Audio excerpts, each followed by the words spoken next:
I'm back. And like I say, I'm gonna stay. Let me evoke it actually. Just to make sure. Okay, so I'm back, and just like I say, I'm gonna continue with the trial because I was supposed to leave this for later, but let's be honest, I get a lot into this. It's like, oh my god, this got really intense. So instead of wait for the next day when I was supposed to do this, I'm gonna do it right now. So hooray for that. Just let me reply to my friend.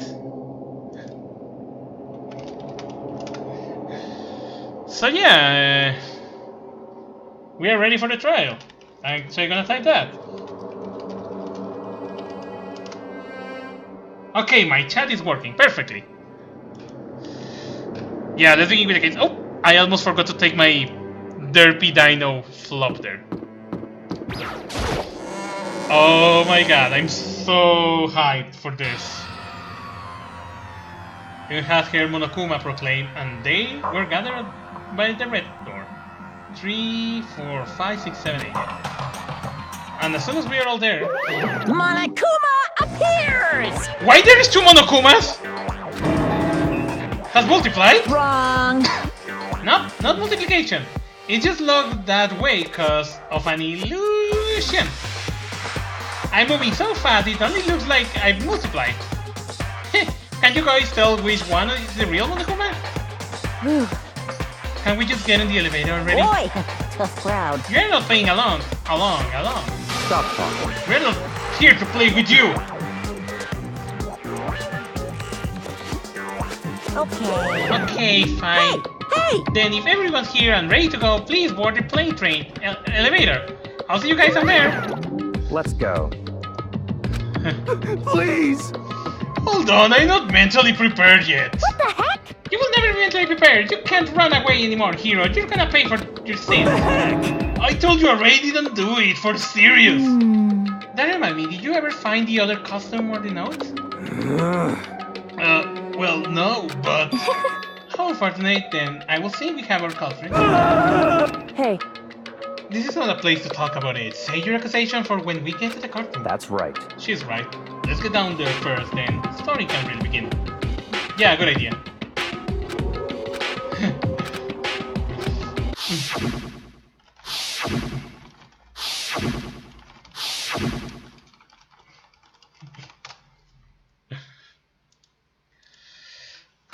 Okay.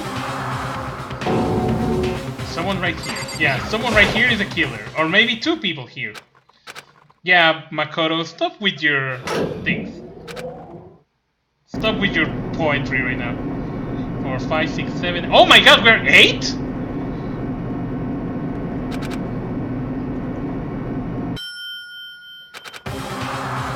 Okay. Oh, this looks lovely! When I see all of you gathered together like this, I really just know of you there are left. Your school is slowly reaching its climax. Just the worst. Only because of you. Why are you making us do such cruel things to each other? What? What? Do you really hate me so much when I'm so cute? Come on. Stop goofing around and begin the trial. Don't rush me. Of course I'm gonna start it. I will never be like, stay tuned for the action-packed last trial after this commercial break. Yoo-hoo! I never hold on like that. Okay, let's begin with your assignment. Sid.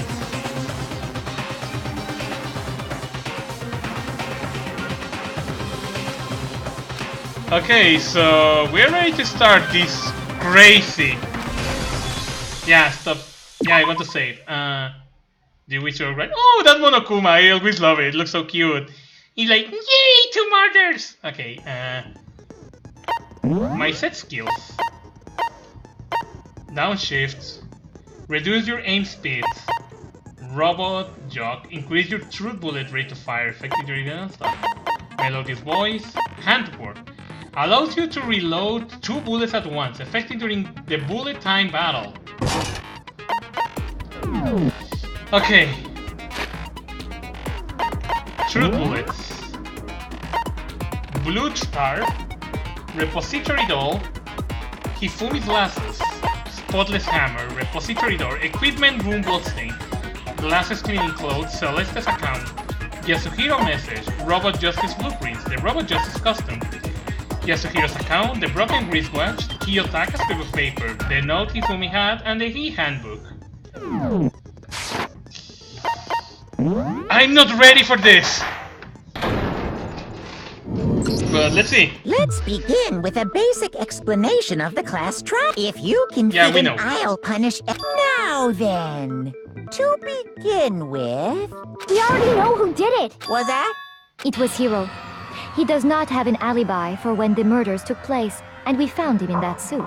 Don't try and deny it. You killed them. I didn't! Someone knocked me out! I was asleep the whole time! I don't know anything about it! Shut your murdering mouth, murderer! Hey! You called Thanks the for the murderer. chat, yeah. Get ready, because this is the third trial coming on. Exactly, that's what you and Mr. Darkseid Crow told me, to be ready. I am sorry to say, Hiro, but we do have evidence. Blueprints for the suit. Parts we assume were used to build it, and all of it was found in your room. You have to admit, the evidence is quite compelling. It points to you as having created the suit and wearing it while committing crime after crime. How many times do I have to tell you? I don't know, I don't know! Is he really the killer or for anything else? We have to make that clear.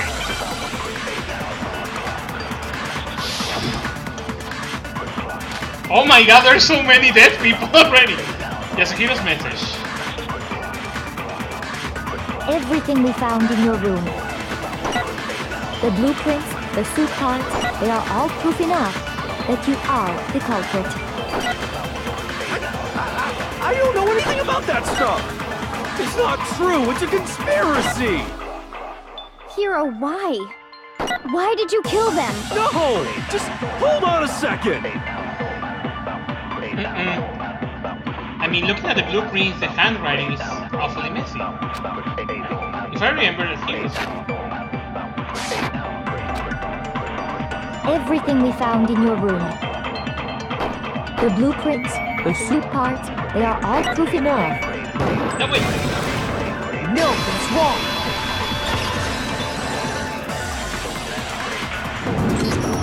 Are we sure Hiro really made those blueprints? What do you mean? Well, take a look at this. It's the note that Hiro wrote, asking everyone to meet up after Alter Ego disappeared. Yes, The handwriting's obviously different, wouldn't you say? it is. When you compare it to the blueprints. There's no way you could think the same person made both of them. Unless that person made it a point to disguise their handwriting. No, the differences are bigger than that, I think. Come on! I'm not smart enough to think of trying to change my handwriting anyway. So Makoto, are you saying you don't think Hiro's the culprit? And he is not the only one. I think Hiro's innocent as well. What? Then who was in that Robo-Justice suit? Is it like Hiro said? Was there really someone running around in a second suit? The suspicious individual hidden within the suit. Go ahead, Makoto. Tell them who it was. So? Who was in the Robo-Justice suit? The suspicious individual. The Illuminati!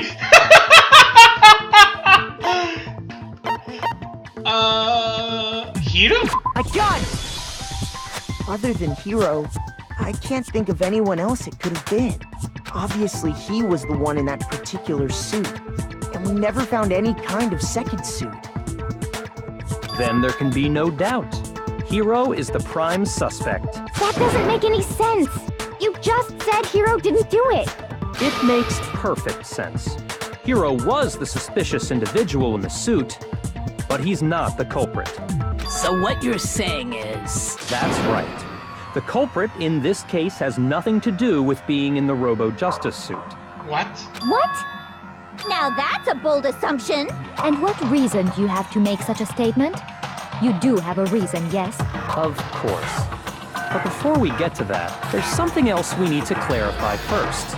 So let's get that out of the way. Hey, stop trying to bosses around. All things have a proper order. So what is it? What needs to be clarified? We must clarify the method of transportation for Taka's lifeless body. I know. It would seem that his corpse was moved using certain particular items. Makoto, can you tell us what they were? The things to use Taka's body. I got it! That was very dolly. There's still one more thing. The things that were used to move Taka's body, they must have been... And... Where is it? Where is it? The blue tarp. I got it! They were a dolly and a tarp, right? Yes. What's with the attitude? So, let's see if I can explain. Taka's body disappeared from the equipment room, and then we rediscovered it in the repository. And when we found it for the second time, it was wrapped in a blue tarp, right? It was the same tarp that, up until then, was stored in the equipment room. Because someone said derp, I'm gonna put a little derpy face there for a few seconds. Sorry, I had to do it. So the killer must have seen it there, and decided to use it when they moved Taka's body. That way, they wouldn't leave any bloodstains while they were moving it. Okay, that explains the tarp. And the dolly? Same thing. I'm sure the dolly was in the equipment room when we first found Taka's body there. I don't remember that. But when the body disappeared, so did the dolly. Later, when Taka's body reappeared in the repository, so did the dolly. In other words, you think they used the dolly to move the body. Am I right? There is also another proof that the dolly was used for But are that. you sure you are not mistaken? Huh? Are you absolutely positive the dolly was in the equipment room when we found Taka's body? I don't remember that. That dolly was made specifically for moving large objects between the repository and the art room. It would be very strange indeed to discover it had made its way to the equipment room. Is it not possible that it was in the repository all along, and you simply didn't realize it? She's raised an objection. How do you respond? There is no shame in being wrong. Nobody expects much from you anyway. We have all accepted the fact that you rarely understand what is going on around you. I never had anyone sound so nice with being so mean. Change your mind. If I can just explain to them why the dolly must have been moved from the equipment room to the repository. Oh god!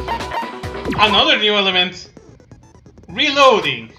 Starting with this next bullet time battle, we are gonna add one more ingredient to the recipe. On the bottom of the screen underneath the tempo marker, you will see your ammo count. Up until now, there has not really been a limit on how you destroy your opponent's statements. But from now on, just locking on and pressing the Y button won't be enough to handle them. Now, it will cost you one bullet to destroy a single remark. Once you run out of bullets, you can't destroy any more statements, no matter how locked on you are. However, you can reload by pressing the X button. Just like locking on, you will have to press the X button in time with the tempo marker. Basically, just remember that the X button now has a function along with the A and Y buttons. You will automatically reload at the start of fever time, and your ammo will not decrease. But if your action difficulty is set to gentle, you won't have to reload at all. Oh my god! Are you kidding me? You have it wrong. I cannot agree. You are a fool. So pathetic. Lies will get you nowhere. Do your worst. Away with you. You miserable wretch. I cannot agree. You are a fool. Lies will get you nowhere. Do your worst, you miserable wretch. You have it wrong. I cannot agree. You are a fool. So Oh god, I'm missing! lies will get you nowhere. Do your worst. Away with you! Oh god, I'm missing a lot. I cannot agree. You are a fool. Lies will get you nowhere. Oh, this is the problem I have. You miserable wretch. Oh, finally got you! I cannot agree. This should prove it.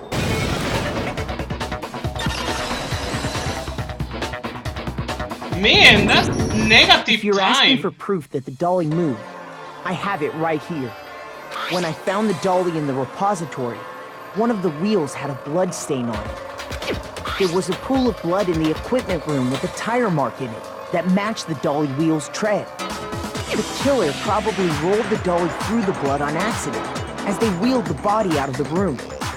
And as the blood dried on the tire, they moved the body into the repository. So there's my proof that the dolly was used to move Taka's body. Jesus, really hate me that much? Well, anyway, that was just something we had to get out of the way. Let's get back to the main subject. I can't believe I don't fail that. I was like, shit, I'm gonna die. Yeah, the subject of how Robo Justice didn't do it.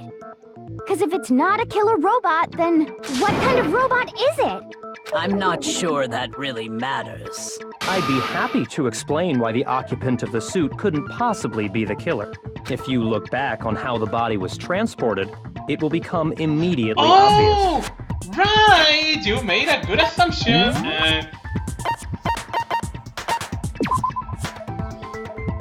No one but Yasuhiro could have possibly been to the costume. In addition, anyone wearing it will not be able to see their feet or bend at the waist more than 90 degrees. So obviously, the one who was wearing this costume can't move the bodies because he can't bend his body.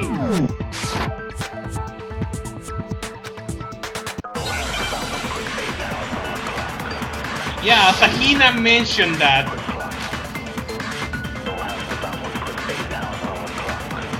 I use focus 1 only, sadly. As we know, Taka was killed in the equipment room. Yeah, he was And killed. from there, the body was moved to the repository, correct? Yes? Yeah, the culprit wrapped the body in the tarp, then loaded it onto the dolly and wheeled it off, right? Oh shit!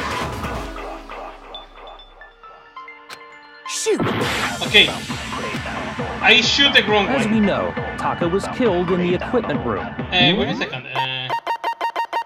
Oh, fast forward is the beat. And from there, Yeah, then loaded it onto... Now, keep in mind that the dolly doesn't have a handle. Exactly. Well, yeah, but even without a handle, all you'd have to do is bend over.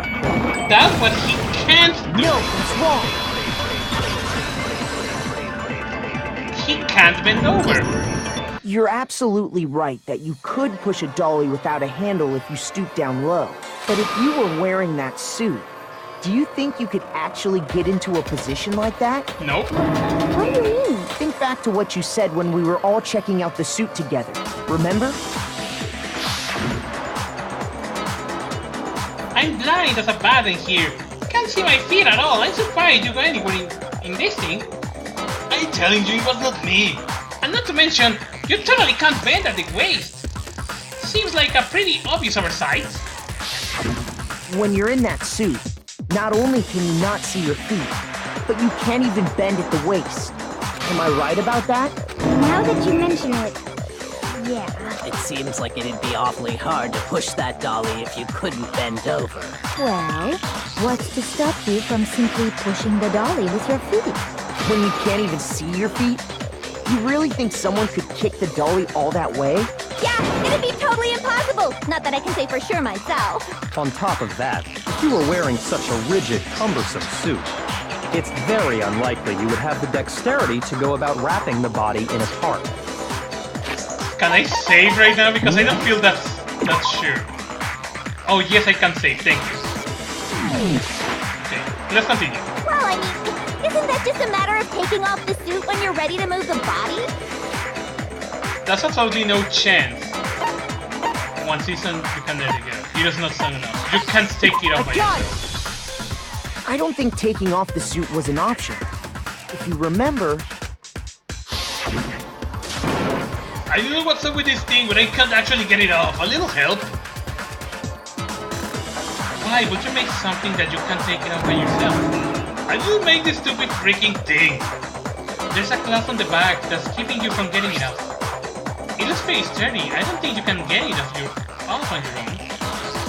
We don't really have a choice. Let's help him. Exactly. That's true. It seems impossible to put the suit on or take it off without help. Then, you really can't take it off by yourself? Hero wasn't just making it up? Of course I wasn't making it up. If he could have gotten it off by himself, I don't think he would have let us see him wearing it. Showing up in the suit was basically an invitation for everyone to suspect it. Yeah, that's right. So, it's really, really true that Robo Justice couldn't have moved the dolly? To be clear, whoever did move the body, it couldn't have been Hero in the robot suit, correct? No, wait. Just a second, if you please. Have you forgotten about the picture that I took? You all got a good look at it, did you not? The image of Hifumi being dragged away by Robo Justice? Exactly, but he was alive. He was not dead. If whoever was in that suit is not the culprit, how do you explain that? Besides, do you remember what the now deceased Hifumi said? How did you get hurt? That guy hit me. What guy? Robot Justice. That's what I decided to call him just now. So long as those facts exist, the proper conclusion is beyond question. The individual inside the suit and the culprit are one and the same. It was Hero, without a doubt. Yeah, that's gotta be right. Hold on a second. It's still far too early to reach that conclusion. Besides, there's no hurry to decide who did it before we rush to a verdict.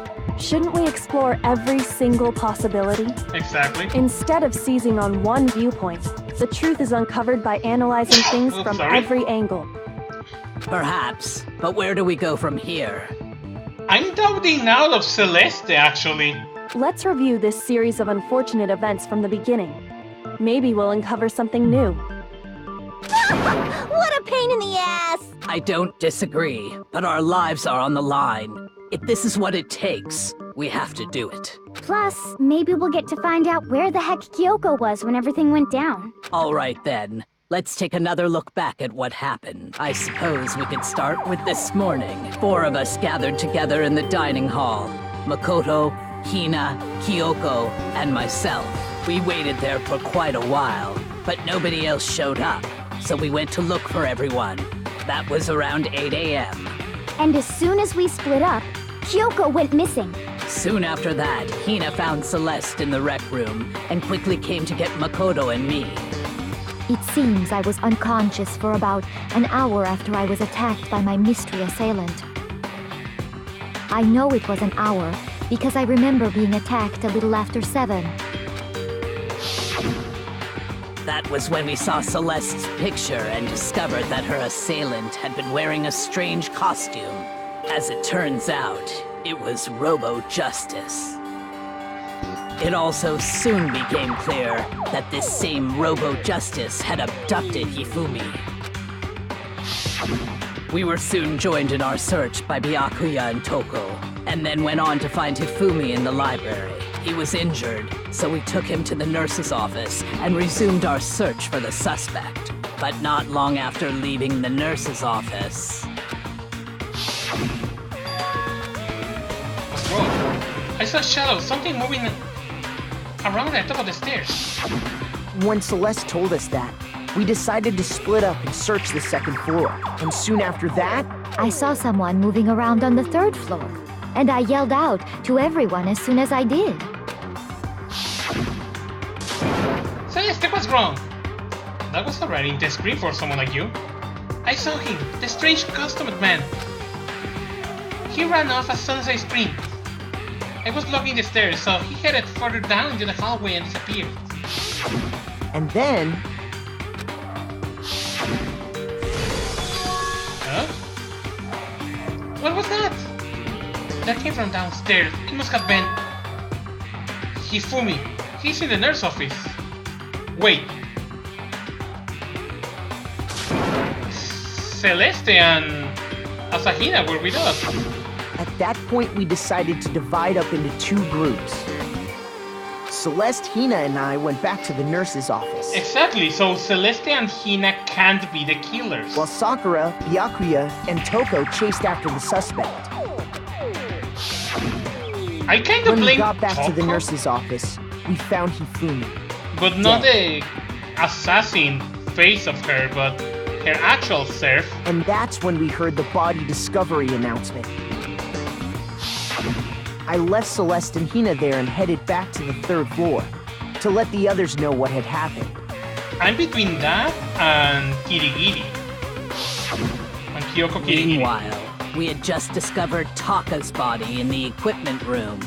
We must have found both bodies at almost exactly the same time, because we heard the same announcement not long after we discovered his body. And that's when I told you guys about Hifumi. Then the 3 of us headed for the nurse's office. But right after we left the physics lab, we ran into Celeste, who'd arrived after us. And she told us something very surprising. Hifumi's body has disappeared. We rushed back to the nurse's office and saw that she was right. Then we remembered we'd left Toko passed out in the equipment room, so we hurried back again.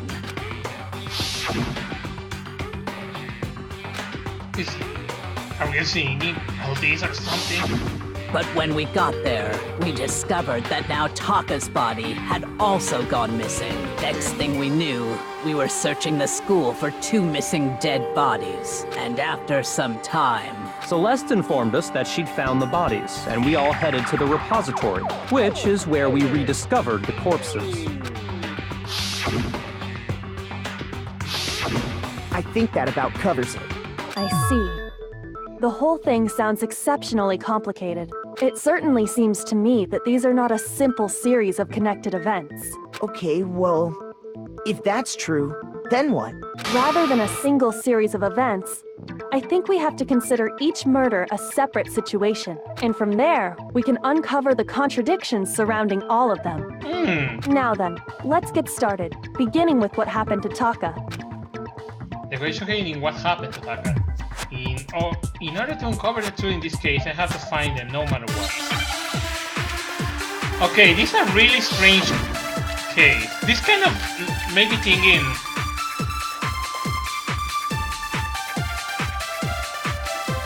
So, regarding Taka's death, I wonder if he died before Hifumi, or perhaps it was after? We already know what order they were killed in. Taka came last. What makes you say that? Because of the numbering of the Justice Hammers. It's true that Hifumi was killed with Justice Hammer 3, while Taka's death came from a swing of Justice Hammer 4. See? So it's obvious Taka came after. No. Taka not came after. So, regarding Taka's death, I wonder if he died before Hifumi, or perhaps it was after? We already know what order they were killed in. Taka came last. What makes you say that? Because of the numbering of the Justice Hammers. Oh, I got It's lost. true that Damn it. Hifumi was killed with Justice Hammer 3. Wait, actually, let me check something. No, no pause break. Hifumi Yamada and Kitake Shimaru. The cause of death of each was a blow.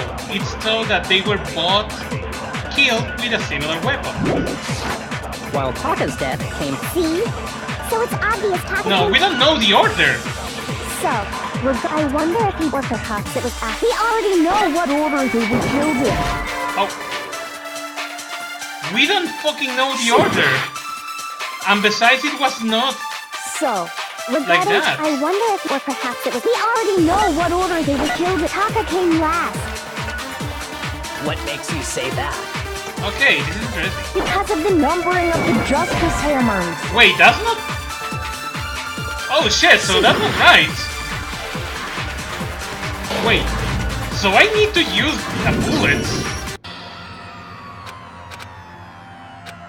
Okay, so that was wrong. It's funny how I always get blackened. Yeah, I'm gonna give it another shot. Okay, so that's not... Wait, what's going on here? So I need to use the same bullet then.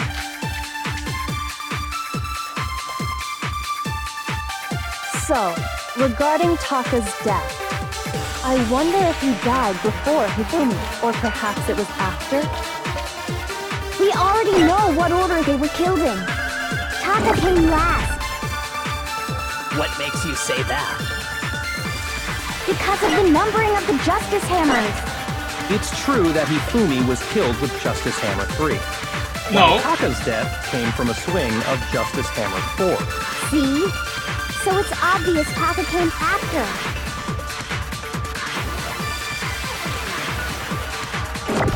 So, regarding Taka's death, I'm I gonna wonder try if he this. died before I think I'm Hifumi, gonna fail. or perhaps it was after?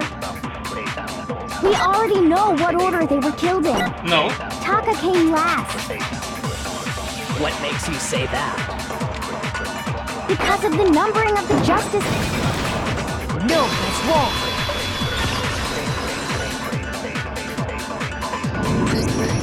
Hold on. There's no reason to assume that the hammers were used in the same order as their numbers. Exactly. If anything, that's just another way the killer tried to disguise their actions. So you're saying the culprit wanted us to think the hammers were used in order, but in reality, Taka was killed before Hifumi? Exactly. Okay then, let's see the proof. Taka was killed before Hifumi.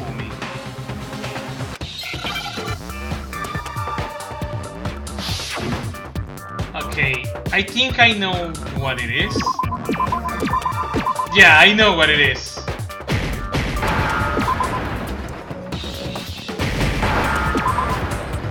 No.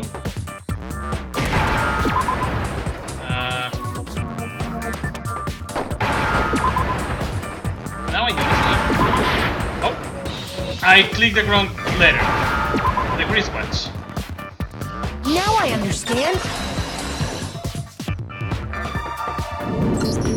I've got it. Taka's wristwatch. See? Look. It broke with the hands pointing just past 6 o'clock. It must have gotten broken when he was attacked by the killer. Because as of last night... Hey, you! How long are you gonna keep us waiting? Like every day, boys, spirits are stepping. It's almost 10 o'clock, you know that. Bedtime for all the little boys and girls. So if it wasn't broken after 6 last night, then he must have been attacked around 6 this morning. Exactly. And that would be his official time of death. But if that's true, then he was killed well before Hifumi. And before Celeste was attacked this morning, which happened around 7. That's right. Taka was killed before any of the other incidents took place. Okay, Celeste, you are now looking suspicious. That simple fact slipped past all of us. We made the wrong assumption about the order of events, all because of those justice hammers. That's exactly why the culprit wrote the numbers on each hammer and had them increase in size. That way, when we saw how they were used in each incident, we'd easily make that wrong assumption. Now, if Taka was killed around 6, then everyone's alibis for his murder go out the window. Because when he was killed, we hadn't met up in the dining hall yet. Exactly. That may be true in the case of Taka's murder, but all of our alibis still hold true for Hifumi's death. That's right. With him, at least, we're all safe.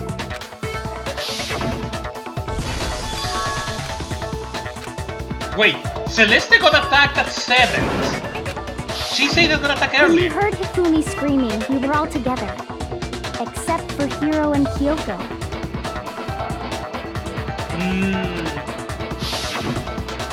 Then we all ran down to the nurse's office, and that's where we found his body. Exactly. That's totally true! We're all in the clear! Oh, I know! They must have recorded him screaming on a tape or something, then played it later on! I don't think so. If that's true, where's the tape? I don't know. Don't just go making stuff up! Anyway, we all have rock-solid alibis for when we heard Hifumi scream. Since all of us were there together, clearly none of us could have killed him. And it does not stop there. There was also the moment when we discovered his body had disappeared. When his body vanished from the nurse's office, Hina and I were in the bathroom together, while everyone else was in the equipment room, correct? Celeste, I'm really suspecting about you. And then there's the disappearance of Taka's body from the equipment room. At that time, we were all gathered together in the nurse's office because of Hifumi going missing. Well, don't forget, I was passed out in the equipment room the whole time. Wait, then what if Genocide Jill did it? She could have dragged Taka's body out of there right then. Even if she could pull that off, there's no way she could have done the same with Hifumi's body. Exactly. Because, as we just established, she was passed out in the equipment room when his body disappeared. Besides, I didn't do either of them anyway. In other words, it is impossible that any of us could have killed Hifumi or moved either of their bodies. On the other hand, Hiro and Kyoko had disappeared, so they most certainly could have done those things. They are suspicious, yeah, but Celeste, you also were suspicious. Why you were in the third floor that early? So what now, Kyoko? For now, we can't get fixated on who did it, or we'll just keep going around in circles. So instead of who, I propose we start talking about how. In particular, I think we need to figure out how Hifumi's body got moved. That's true. We searched everywhere, but we couldn't figure out how to explain his body disappearing. And according to what Celeste said... Have been gone for more than a minute. Too tough. So then the killer was able to get in the move of Hifumi's body? No, actually. His body apparently disappeared in the 1 minute her and Hina took their eyes off of it. But to carry that much weight from the first floor up to the third in that short amount of time? Oh man, yeah! There's no way! It'd be impossible! Well, what if I told you there was a way to make the impossible possible? What? How? If the dead body were to move itself. Exactly. The dead body moved on its own? Yes. No! Not another... ghost! I don't think it has anything to do with the occult. I think what she's implying is, we thought Hifumi was dead, but perhaps in reality he was still alive. Exactly. He was alive? Remember, Asaina, I think you forgot. Are you saying Hifumi wasn't carried out of the nurse's office, but simply walked out on his own? Yes. But I mean, we found his body. He was dead. No. Perhaps he was simply playing dead. Exactly. It isn't possible. The idea that Hifumi was still alive, it was possible. We saw that. It's totally possible. And not possible, it's actually true. Are you saying that when we first found Hifumi in the nurse's office, there's a chance he was actually still alive? No, it is impossible. Hifumi was dead, without a doubt. And you know that how? Surely you heard the body discovery announcement along with the rest of us. No. Hifumi's dead body had been found. No. And that is why the announcement was made. Are we really so sure about that? Maybe the announcement was intended to signal someone else's discovery. Exactly, someone else's discovery. Are you saying that when we first found Hifumi in the nurse's office... Okay, I'm gonna try two things, but I think I'm gonna he was fail. actually still alive? He was still alive. It is impossible. Hifumi was dead, without a doubt. And you know that how? Surely you heard the body discovery announcement along with the rest of us. Hifumi's dead body had been found. And that is why the announcement was made. Are we really so sure about that? Maybe the announcement was intended to signal someone else's discovery. Yeah, it was someone else's discovery, not Hifumi. Are you saying that when we first found there's a chance he... No, Hifumi Because was dead, and Hifumi you was know not that dead. surely you heard the body that Hifumi is dead, and that is why the announcement. Are we really? Maybe the announcement was intended to signal someone else's discovery.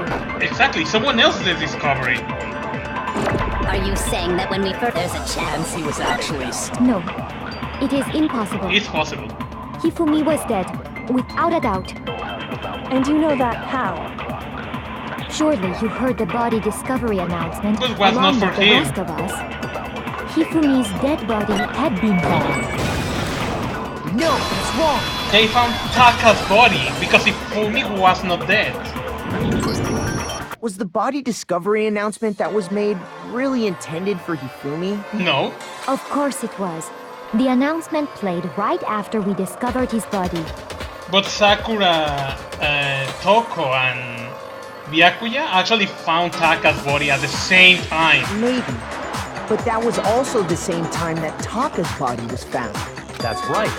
It wasn't long after finding his body that we heard the announcement. So there's a good chance we've made a mistake in there somewhere. I think we've confused whether the announcement was for Hifumi or Taka. First of all, if 2 bodies had been found, there really should have been 2 announcements. Maybe Monokuma simply got lazy and rolled them together into one. There actually were 2 announcements. One when we found Taka, and the second one happened when we find both bodies on the What do you room. say, Monokuma? Any comment? Well, it's a very sensitive issue, so I can't go into too much detail. But what I can say about the body discovery announcement is that it's only broadcast when 3 or more people find a dead body for the first time. That didn't answer our question, man. We're asking if you're a lazy bum. No, actually, that was plenty. He said it's only broadcast when a body is discovered for the first time. Which means, even if we find the same body again later, he won't make the announcement again. Exactly. If that's true, then why was the announcement made again later on? Because in that moment was when Hifumi died. Huh? Later on? Exactly. We heard the body discovery announcement twice. The second body discovered announcement. The first time I played was when we found each body in the nurse and the equipment room. And the second was when both bodies were rediscovered. I got it! We heard it a second time in the repository, when we rediscovered the 2 bodies. Exactly. I was even discovered after a certain amount of time. Exactly. It didn't seem weird at the time, but it contradicts what Monokuma just told us, doesn't it? Exactly. If we were actually rediscovering both bodies, the announcement shouldn't have played. And in reality, when the 2 dead bodies were rediscovered, one of them was actually being discovered for the first time. So, when we found Hifumi the first time in the nurse's office, he wasn't actually dead yet. No, he was not dead. Meaning, he wasn't actually found dead until we came upon him in the repository. Exactly. And that's just part of it. There's one other thing that leads me to believe he was still alive in the nurse's office. Oh, I know! Because he was super good at playing dead! Bada bing, bada boom! That is the worst logic I have ever heard. But honestly, I do not think there's anything that can prove he was still alive. Yeah, there Okay is then, something. let's take another look at the events surrounding the discovery of his body. Then it should become clear whether he was really alive or not. This whole thing is pointless. Has to be a proof that shows Hifumi was still alive. I have to find it somehow. I know what is the proof, I think. But yeah, he was still alive. Yeah, Hifumi's Lazarus. Well, here's one thing we do know. The first time we found Hifumi's body was in the nurse's office. Exactly. And then, while me and Celeste were in the bathroom, his body disappeared. Yeah. And the next time we saw his body, it was in the repository. Yes. But when you compare his body before being moved and his body after being moved, other than the change in how it was positioned, Yes. there was no notable difference. Yeah, there was one. The glasses No, lady. it's wrong. They were clean. The second time they were clean. In fact, There was one clear difference between Hifumi in the nurse's office and the repository.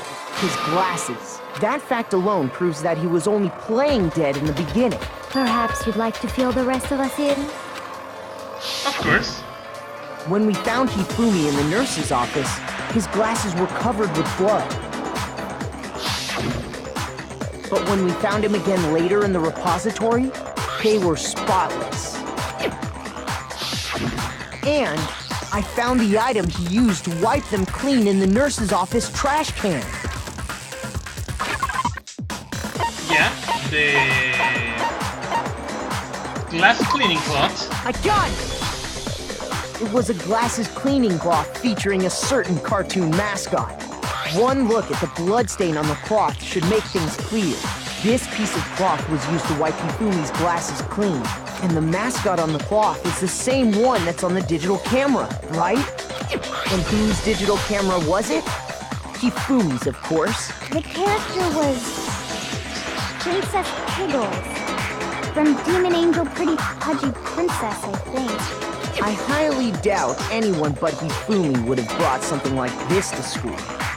I see your point. And the only people here who wear glasses are... I wouldn't be caught dead using a tacky piece of garbage like that. A few tissues is all I need to keep my glasses clean. Then there's no question. It belonged to Hifumi. So what you're saying is...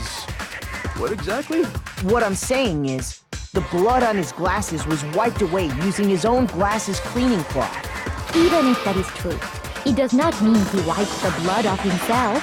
But who would benefit from a clean pair of glasses other than the glasses owner? Exactly. That's a good point. And it must have been him, right? Yeah, it was So him. let's assume that Hifumi was still alive in the nurse's office. He pretends to be dead. Then when he's alone, he wipes his glasses clean so he can see. Then he stands up and walks out on his own 2 feet. Yes. And with that, the impossible task of moving his copious corpse becomes possible, wouldn't you say? But then, if he was just pretending to be dead, what was with all that blood? Was it paint or something? No? The fridge in the nurse's office contains packs of blood for emergencies. He probably used one of those. He figured if he was gonna play dead, he should go all out, so he just dumped it everywhere! But he got crazy with it and had to wipe his glasses off when he was done! God, what an idiot! And if Hifumi was still alive at that point, the disappearance of Taka's body is easily explained. It should be perfectly obvious who must have moved Taka's corpse. Wait. Taka is... Hifumi? I got it! It could only have been Hifumi. While we were all gathered in the nurse's office, he went to the equipment room and took Taka's body. That also explains how the door to the repository got locked. The door was locked? Well, after the bodies disappeared, we all went looking for them, right? So me and Sakura headed for the repository. But when we got there, the door was locked. And the repository door can only be locked from the inside. Which means, when Hina and Sakura got to the repository, someone was already inside. And it could only have been Hifumi, who just finished stashing Taka's body there.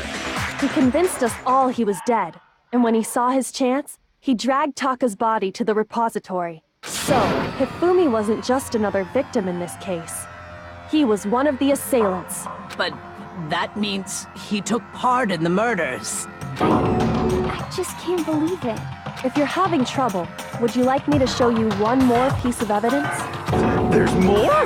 Oh, absolutely. The single biggest fact pointing to his involvement has yet to be revealed. You know what I'm talking about, right, Makoto? The item he took off of Taka's lifeless body?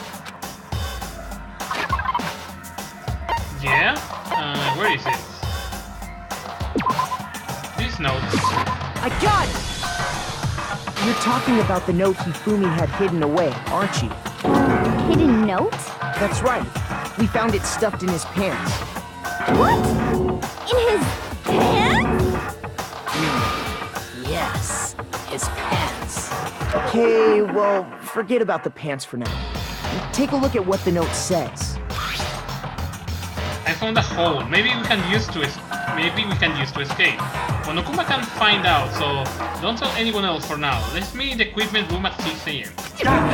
That's the note I was telling you about. The one that told me where to go. Huh? Wait, this one's a little different. In my note it said, Monokuma can't find out, so don't tell anyone else for now. Let's meet in the rec room at 1 a.m. I see. Then this note isn't the same one Hiro got. It's not the same? In other words, the killer got in touch with another person besides Hiro, and that person could only have been...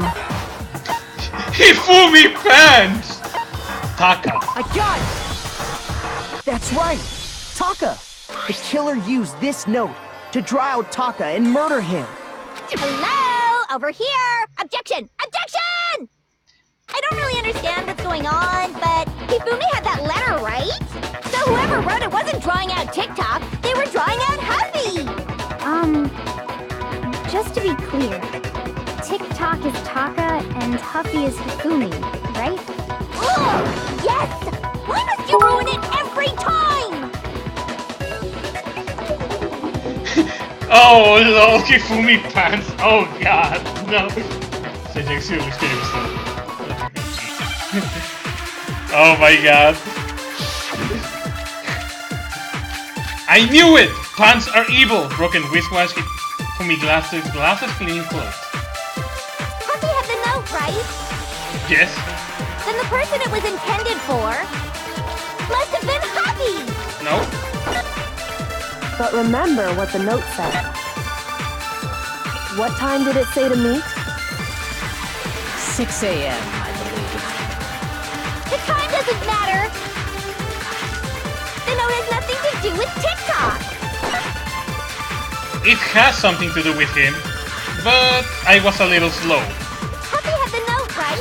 Then the person it was must have been Huffy! But remember, what time did it... 6 a.m. The time doesn't matter! The note has nothing to do with TikTok! It does. No, it's wrong. The broken wristwatch. No, there absolutely is a connection. What the hell are you talking about? The note said to meet at 6 a.m., which is the same time Taka was murdered. We've already proven that using his wristwatch. But there's more. Look where the note says to meet. The equipment room, right? That's when we found Taka's body. Which is where Taka was killed. I see. So, Taka was murdered at both the time and place written in the note. I think that should be plenty to show that this note was definitely meant for Taka. Well, when you put it like that... No further objections! Then someone used that note to trick Taka. Just the same as me. The culprit really is a cold-blooded monster. Telling people they found a way out. But if they gave the note to Taka, what was Hifumi doing with it? Stuffed down his pants, no less! Most likely. Hifumi stole it off Taka's corpse after he died. Huh? He stole Oh! Wait, Hifumi killed Taka. And Hifumi got killed by someone else? Where's your proof? Go ahead, show us. No.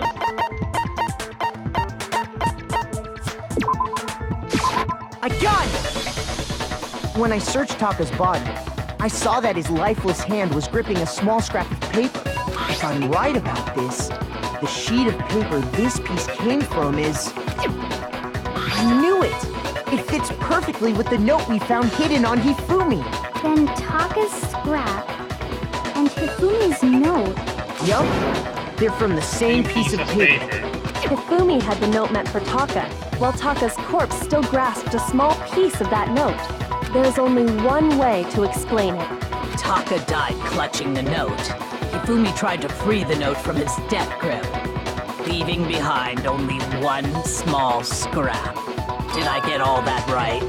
That means Hifumi knew the note was important. Exactly. Which proves that he was an accomplice in the murder. Whoa, yeah. After seeing all this, Hifumi was super involved in this whole thing for sure. In fact, he was behind the whole thing. In fact, he's still alive! He's dead now. Sorry, no. When we found him in the repository, Hifumi was truly and completely dead. The second body discovery announcement proves that. So then, who killed Hifumi? Whoever did is the mastermind, the true killer. He was killed in the repository. So he must have been killed not long after transporting Taka's body. So, he must have been killed after Taka's body vanished, but before we found both bodies in the repository. Okay, this is where I start my suspicion. We don't knew the bodies. Celeste was the one who came and told us that she found the bodies in a room that was locked. During that time, we'd all split up and were searching for Taka's missing body. In other words, during that time, none of us have alibis. Wait, but me and Sakura were together. Stop trying to steal the spotlight, you stupid walrus! Who are you calling a walrus? Anyway, when they were killed bothers me too. But there's something that's been bothering me even more. And what might that be? The weapon they used to kill Hifumi.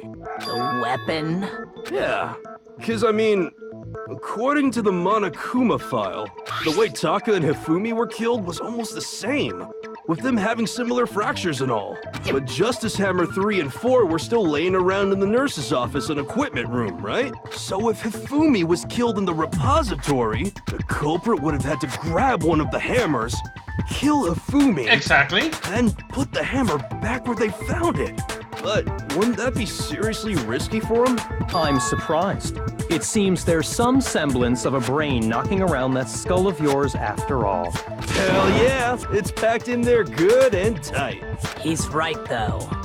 I don't understand it either. I think I know. The Monokuma file makes it clear that they were killed using similar instruments. But if the hammers were already laying around those other rooms... So the question is, how could the culprit have gotten their hands on either of the hammers? Personally, I haven't a clue. So which hammer was used to attack Celeste? Number 1 or number 2? Number 1. Those were accounted for in other rooms too. And I don't think either one is big enough to kill someone. Is it not possible they used a different weapon? I don't think it is possible. They were both killed with the same kind of thing, right? So then, what was used to kill Hifumi? A hammer. Because we found one hammer actually that was clean. Exactly, that spotless hammer. What was used to kill Hifumi? Was it Justice Hammer 3? No, Maybe Justice Hammer 4? that was for Taka. Well, whatever it was, there's one thing we have to figure out. How was the culprit able to move around so freely with the weapon? How did nobody witness them carrying it? Sounds like a Justice Hammer 5 is about to make its appearance! Check out murdergear.com/hammertime for more info! Maybe? Well, one thing seems pretty clear. The murder weapon had to be one of the Justice Hammers! Nope. No, that's wrong. It was a normal hammer. The murder weapon wasn't a Justice Hammer at all. No, it was something completely different. But, seriously? A different weapon? Kind of. Specifically, a hammer from the repository. The killer could have easily used that to kill Hifumi. Now, all the hammers in the repository were covered in flecks of grit and debris. But for some reason, one of them had been scrubbed clean. And the reason it had been scrubbed clean was most likely because it was used to commit murder. If the hammer got covered in Hifumi's blood, of course they'd have to clean it off. I'd also like to point out that the repository has all kinds of hammers. Big ones, small ones, Also, there's 5 missing hammers in the repository. and even some flat mallet-like ones. I think whoever made the Justice Hammers used those as a basis for their design. If that's true, that would explain the Monokuma file's note about the wounds being similar. So Hifumi moved Taka's body to the repository, where someone then used a hammer to kill him. Yes, and I think I know who. Whoever did that is the true killer. The one Hifumi was working with. And the one who betrayed him. hold on a moment. I still think it's strange to assume someone was working together with him. The way the graduation rule works, there is no benefit to helping someone else carry out a murder. So the idea that anyone would work together like that is simply ludicrous. We talked about this, did we not? Yes, but funny enough, he was scared of you. Did we talk any reason it was better? Yeah, we talked, but I'm literally now thinking Celeste is the killer. Spotless Hammer. Based on the rules that have been laid out for us, even if more than one person is complicit in the murder, only the one who actually carried out the act can graduate and survive. Yes. Assuming the rule holds true, it is simply impossible that two people work together on this. That is how the rule was explained to us. But that only really applies if there's one murder, right? In this case, however, there were two murders. Oh, fuck! Based on the rules that have even if more than one, only the one who actually, assuming the rule holds true, it is simply, That is how the rule was. But that only really applies. In this case, however, there were two murders. Exactly. That's why. Based on the rules that have even if more than one person is complicit in the murder, only the one who actually carried out the act can graduate and survive. Assuming the rule holds true, it is... It's not impossible. No, it's wrong. If the killer and his accomplice, both of them kill a person. Since there were two murders, it's at least plausible that more than one person was involved. Exactly. What do you mean? If there'd only been one murder, then yes, the idea of an accomplice isn't really worth considering. So in a few words, Ifumi killed Taka, and obviously I think Celeste killed Ifumi. Naturally, if only one person can be saved per murder, an accomplice has no risk versus reward benefit. Risk versus reward benefit? The payoff for working together. The reward that balances out the risk of taking part in a scheme. There's no point in being someone's accomplice if there's no benefit to you. Okie dokie. However, if there were some potential mutual reward for the risk, then cooperation becomes possible. You're saying that two people could act as each other's accomplices to commit two separate murders. I think that's what the true killer told Hifumi. They would each have an accomplice for their crime, and based on the case's events, Hifumi would have been the first one to act, murdering Taka. They made him carry out the first murder so he couldn't back out of helping them later on. So in this case, there wasn't one single person committing multiple murders. Instead, each person killed someone, creating two separate incidents. And it only looked like one person because that's how the true killer designed it to look. A single suspicious individual, a similar weapon used in each crime, disappearing bodies. By creating one seamless set of circumstances, they made it look like one person was behind it all. The mastermind picked their target and managed to convince him to go along with their plan. And then, to avoid the no accomplices rule, they simply killed their accomplice. Exactly. Which, if true, means that betraying Hifumi was part of the plan from the very beginning. That's just awful. How could anyone be so cruel? You think so? I can't help but admire its cunning. Still, their choice of accomplice seems odd. The combination of two murders were the same. That was the main characteristic behind. Not in the facts from the very beginning. Which is why she said not to look at the series. I understand how an accomplice could be involved. But then, who was the one pulling Hifumi's strings? Celeste. That's problem numero uno right now. The true killer manipulates Hifumi to carry out a number of actions, and in the end murdered him. In the debates up till now, the way the case has unfolded, when you consider all that, there's really one person who seems to fit. I know who. Celeste. Here's my answer. It was Celeste. So I'm the suspicious individual now, am I? Yes, you are, bitch. I really do hate this kind of joke. A joke? I wonder. So what you are saying then is that I specifically chose to work together with Hifumi. No, you don't especially work with him.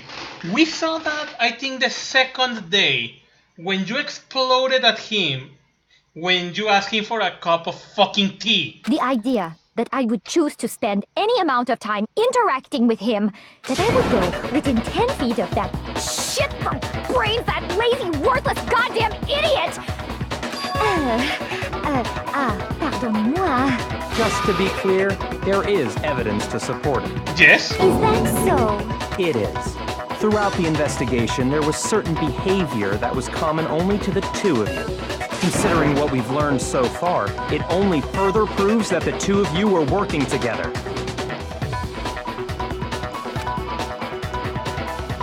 The paperhead in Izumi pants encountering the suspicious individual. The screaming? No, wait. I'm trying to remember. The paperhead is Izumi pants? No. Oh, okay. Now I'm fucking it up. The encounter. I got it! The behavior they had in common has to do with the suspicious individual in the suit, doesn't it? The only ones who ever actually saw Robo-Justice firsthand were Celeste and Hifumi. Oh, right, that's true. Shush. The adults are talking now. Sorry. As he said, only Celeste and Hifumi ever laid eyes on the costumed individual. If we accept that Hifumi was one of the culprits, we can't help but suspect what Celeste has said as well. Are you saying everything they told us was a lie? After taking Hifumi to the nurse's office, we all began our search for this individual, correct? And not too long after that, do you remember what Celeste said? I saw a shadow, something moving around at the top of the stairs. We headed to the second floor specifically because of what she claimed to have seen. Next, to draw us all to the physics lab up on the third floor, She let out a blood-curdling scream. and when we'd all come to see what was wrong, what was it she said? I didn't say what's wrong. That was already intense scream for someone like you. I saw him, the strange custom man. He ran off as soon as I screamed. I was blocking the stairs, so he headed further down into the hallway and disappeared. Oh, so Hifumi can get into the... Once she'd done her job of getting us all up to the physics lab, it was time for her partner to get to work.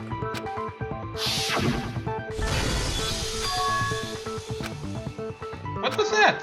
That came from downstairs. It must have been Hifumi. He's in the nurse office. This is bad. Come on. We have to go back. It was to get us to divide into two groups. In fact, Celeste was precisely the one who proposed that we split up. Then why don't we split them into two groups? I will lead the hunting party. That seems much more interesting. Very well then, Makoto and Hina, you come with me to the nurse office. Oh, you bitch! You take Hina to the bathroom so Hifumi can escape. Well, if Celeste and Hifumi were working together, all those chance events suddenly become connected. And on top of that, that piercing cry of yours early on.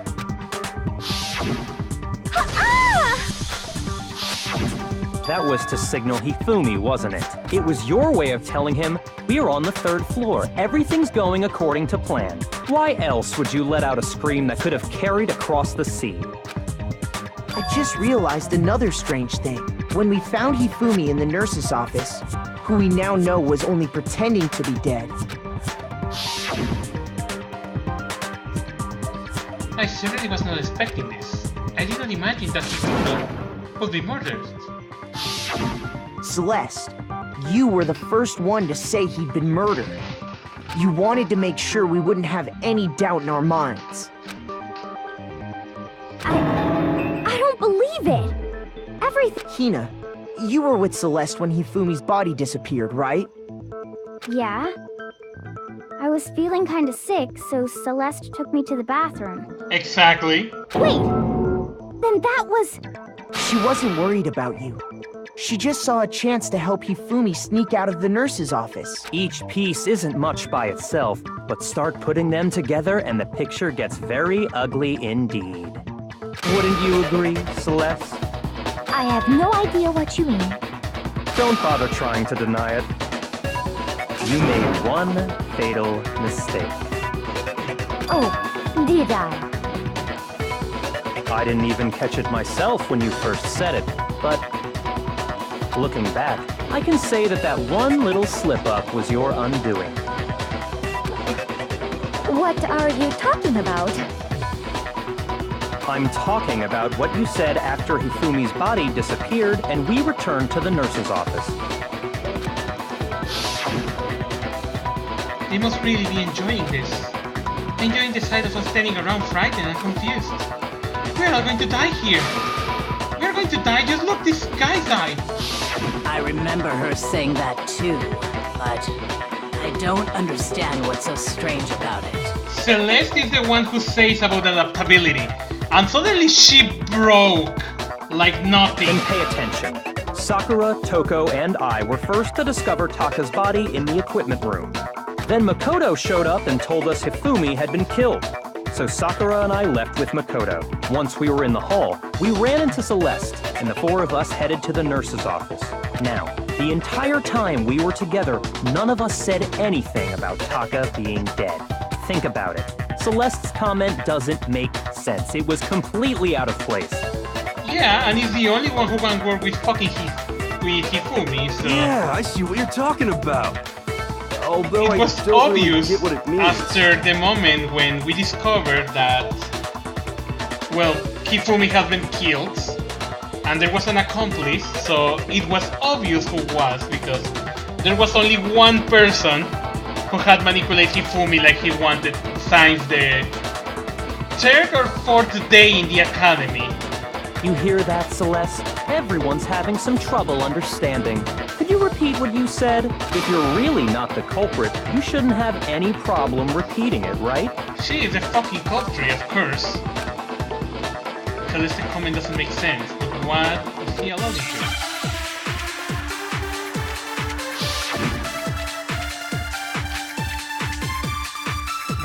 Monokuma file number 3.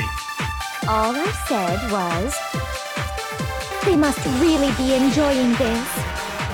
Enjoying the sight of us standing around, frightened and confused. They must be positively elated.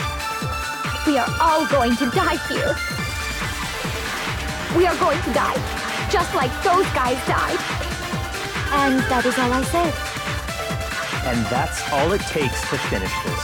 It's obvious, isn't it, what was so strange about Celeste's comment? Like that meant...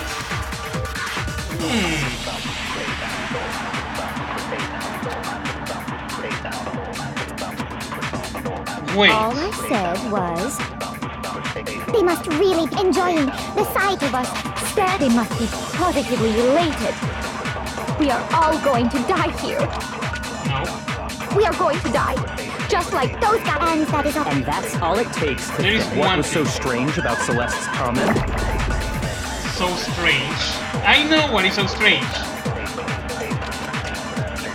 All I said was, they must really enjoying the sight of us. They must be.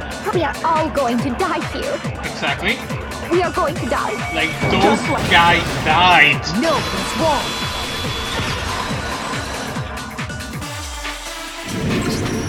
That's right. There's no reason Celeste should have said, just like those guys died. When she said that, none of us had told her Taka was dead. Exactly. And we didn't run into her until after we were all out in the hall. Exactly. So there was never any chance for her to have seen his body in the equipment room for herself. Because she never went in. So how did you know, Celeste? How did you know more than one person had been killed? And how did you know they were both guys? Because Kyoko had also disappeared, right? So she could have been dead too. You all have such vivid imaginations. You know that? Imaginations. You claim that I was lying when I told you about the suspicious person I saw. Then what about the picture I took?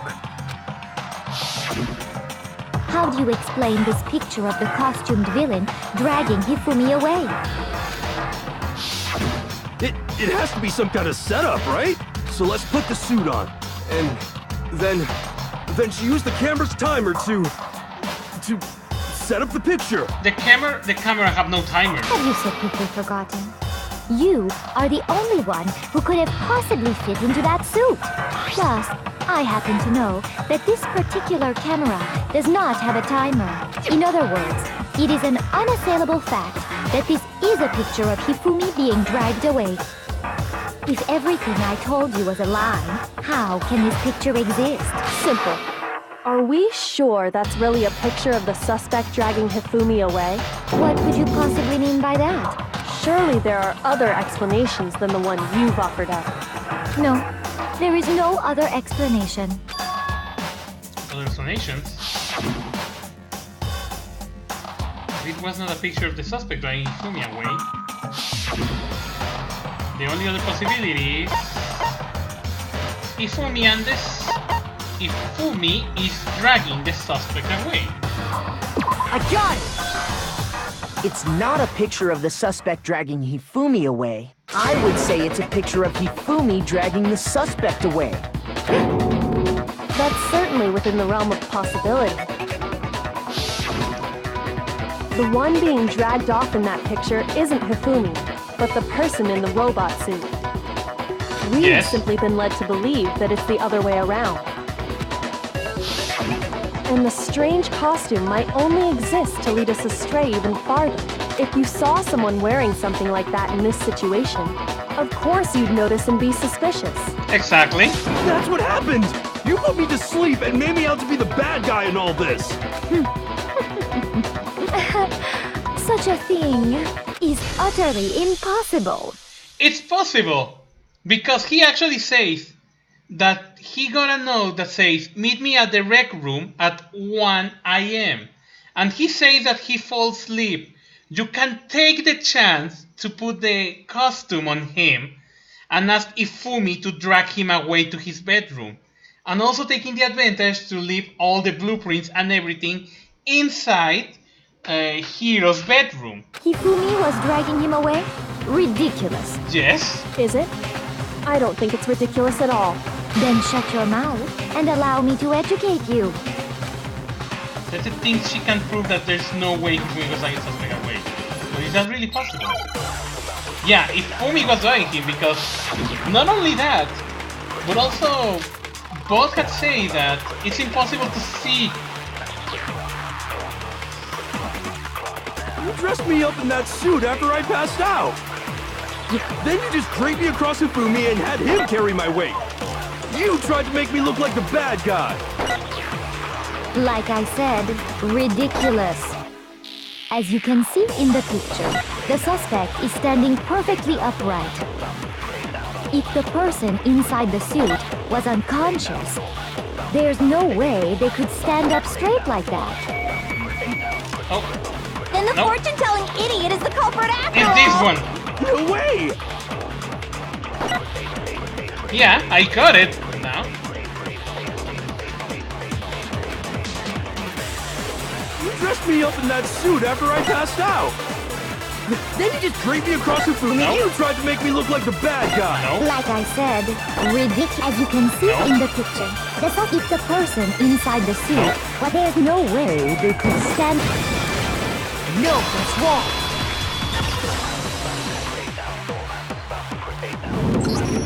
No. Even if the person inside the suit were unconscious, they could still stand up like that.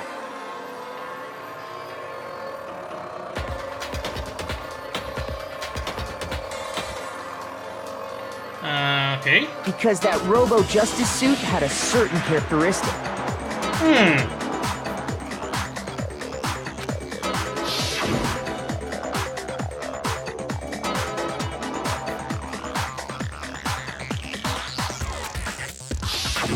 That's right! They totally made a mistake when they made it, so it couldn't bend at the waist. It was actually the bot. I have the bot programmed for that, so... you can actually program a certain bot in your channel and put information about the game, so... Yeah, I asked for a friend of mine to actually put information of the game. Anything that is relevant for the game, so... If the bot noticed that, he immediately going to ban that person. or timeout, depending on the number of messages. So I was not reading the chat, so I don't know. I just suddenly looked to the chat and suddenly everything was like deleted message. So I don't even know what just happened, but probably the bot actually considered that was fun or spoiler of the game. So actually a friend actually helped me to configure that. I'm not so sure that was a mistake. Not necessarily, Galterus, because the bot is programmed not for the case, but for also the game. So if someone tries to spoil anything about the game at the point that we are, the bot automatically going to bind someone. So a good friend that is actually really good at programming actually was able to do that possible.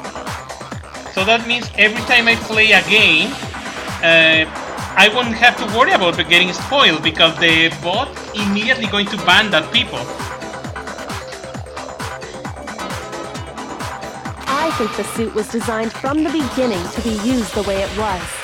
I think my friend actually used like certain keywords, like if 3 or 4 words are used in the same sentence, it's considered like a spoiler.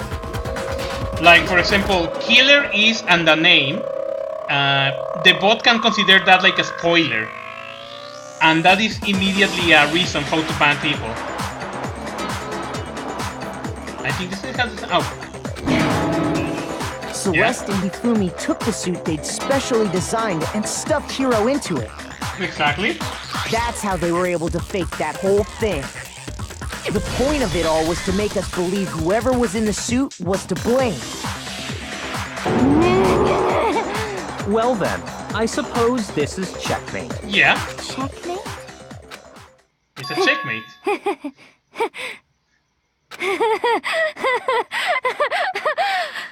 Don't make me laugh, you idiot! What do you mean, checkmate? Your corner, Celeste. Clearly, you want to cram me into your little guilty box. Well, there's one little problem. Have you already forgotten what Hifumi told us as he lay dying? Yeah. We already know what he said. When we asked him who had attacked him, his answer was quite clear, was it not? Yes. He said, and I quote, Yasuhiro. In other words, Yasuhiro Hakakure! Right! But my name isn't really Yasuhiro! It's actually Taro! Your confusing statements don't make any sense. You're only making things more complicated. He did say Yasuhiro, but are we sure he was really pointing the finger at Hiro? What the hell are you talking about? I'll burn you alive! Kyoko, what do you mean by that? Think back to how Hifumi used to talk to us. How did he refer to each of us? He said people's last names. I got it! That's right! Our last names! He called us all by our last names! Exactly. I know I heard him say Mr. Naegi more than once, for example. So if Hifumi did mean to say Hiro's name, he would have said his last name, Hagakure. I'm sure it was just incidental. By chance, his first name. Indecent? Don't talk. Random chance. Now isn't that a convenient explanation? Maybe it is. No. There's no reason to think he would have said the name any different than normal. But he must have run out of energy before he could say any more. So Hifumi was trying to tell us the last name of whoever killed him? Yes. But the name he said doesn't apply to anyone here. Well, no. Hold on. There's one person it could apply to. Yes. And that's Celeste. She never actually told us what her real name is. We only know that she called herself Celeste Ludenberg. What did you just say? To think you'd take your false accusation so far, I don't know whether to laugh or spit! Come on! Enough with your idiotic blather! Yasuhiro is a loser's name! Do I look like a loser to you? Well, do I? What? I the right to be a little on edge. Okay, then fill us in. What's your real name? Make sure your ear holes are wide open and listen up! My real name is Celestia Ludenberg. Could you please stop making me repeat myself over and over again? No.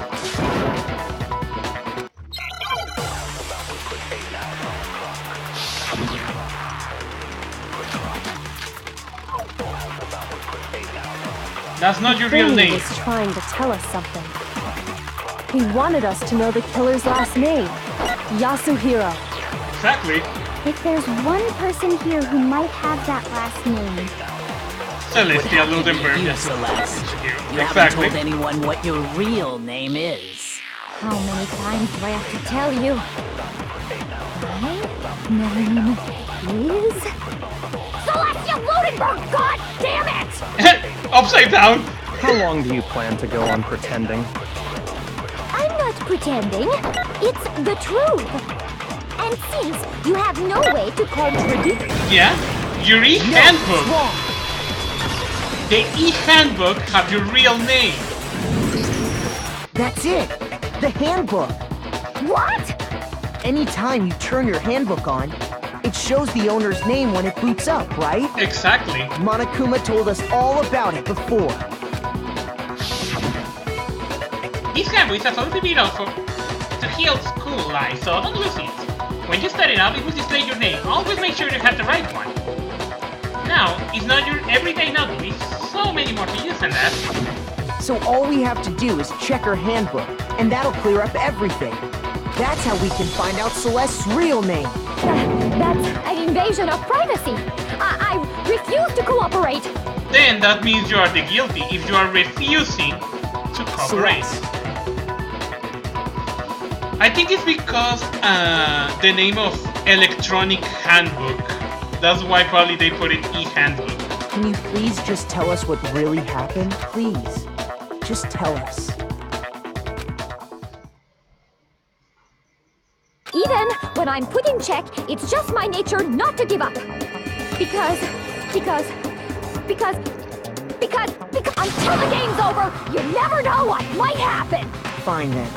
Let me settle it. Let me go over the case again, from the beginning, and shed light on all your crimes. And that'll bring everything to an end.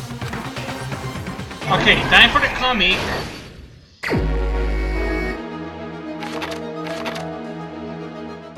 In this case, how did the killer recruit their accomplice? Was it seduction?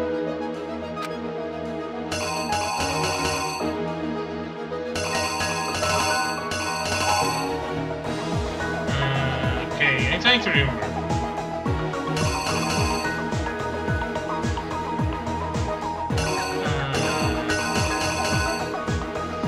Oh god.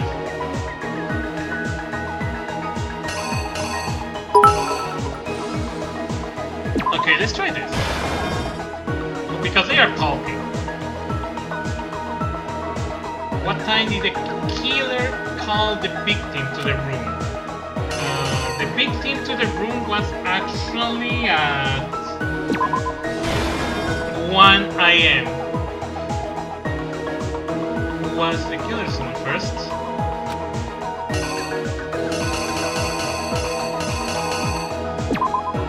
You were the one put by the killer. What time was Taka supposed to head to the equipment? At 6 AM. No, wait. Wait. Hold on a second, I'm skipping this. The camera. And now it's this.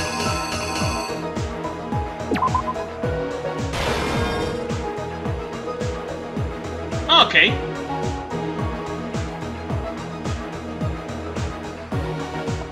Okay, what we got here? The justice hammer that was used to kill Taka. With the number was 4.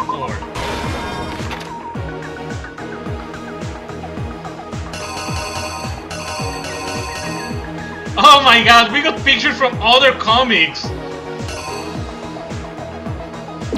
Justice Hammer number 3. So here we got Hifumi actually pushing the body. And in the end, getting killed by Celeste. I'm missing something? Oh yes, am I missing something?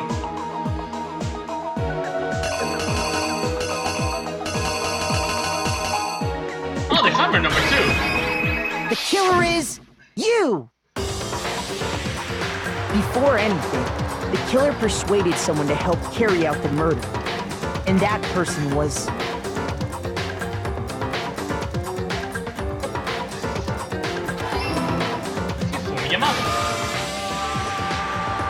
Hifumi. With an accomplice, the killer was able to execute a number of otherwise impossible schemes.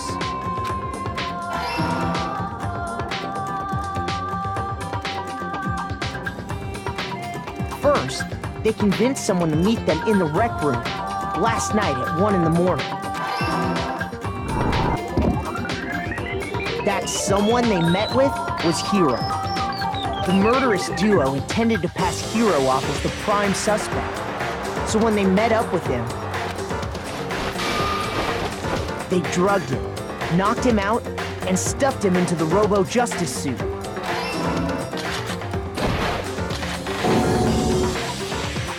Next, Hifumi positioned himself to make it look like Robo-Justice was attacking him, while the killer used a digital camera to take pictures of the assault. They did all this just to create evidence that would put the suspicion on Hiro. When they were done with him, they shoved him, still unconscious, into the pool room locker. And then finally, at 6 a.m., they moved into the murder phase of their plan. They called Taka to the equipment room.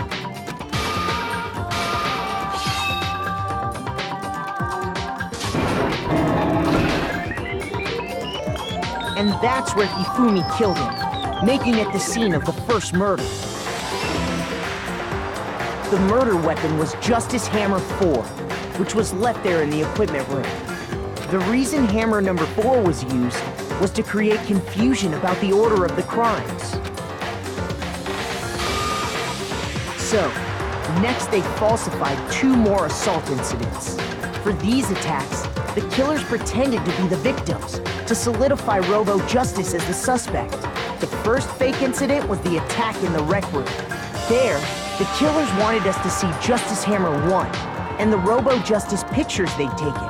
They wanted to make sure we bought the surprise attack story. The second fake incident was the attack in the library. This time, they planted Justice Hammer 2, and an injured Hifumi, to sell us that story. With these 2 incidents, the killers were able to create a certain preconception in our minds. Exactly. That the suspect was increasing the size of the hammers and attacking people in order as they did. We fell right into their trap and started looking for the suspect based on that. But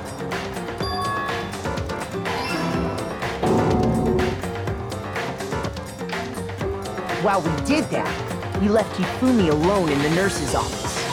This was exactly what Hifumi was hoping for. He took a blood packet from the refrigerator and Justice Hammer 3 and turned the room into a crime scene in which he himself had apparently been brutally murdered. He let out a scream to draw us back, and when we returned, that's what we found. Meanwhile, the other group that had been out searching found Taka's body at the same time. So when we heard the body discovery announcement, we naturally assumed it was for Hifumi.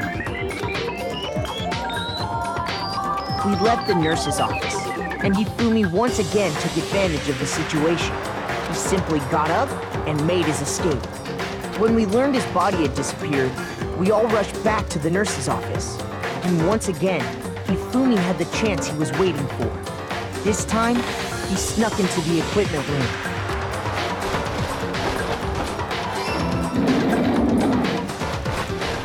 He wrapped Taka's body in a tarp and used the dolly to move it all the way down to the repository. That explains how each of the bodies disappeared. But even Hifumi didn't know what the true killer had in mind for their final act.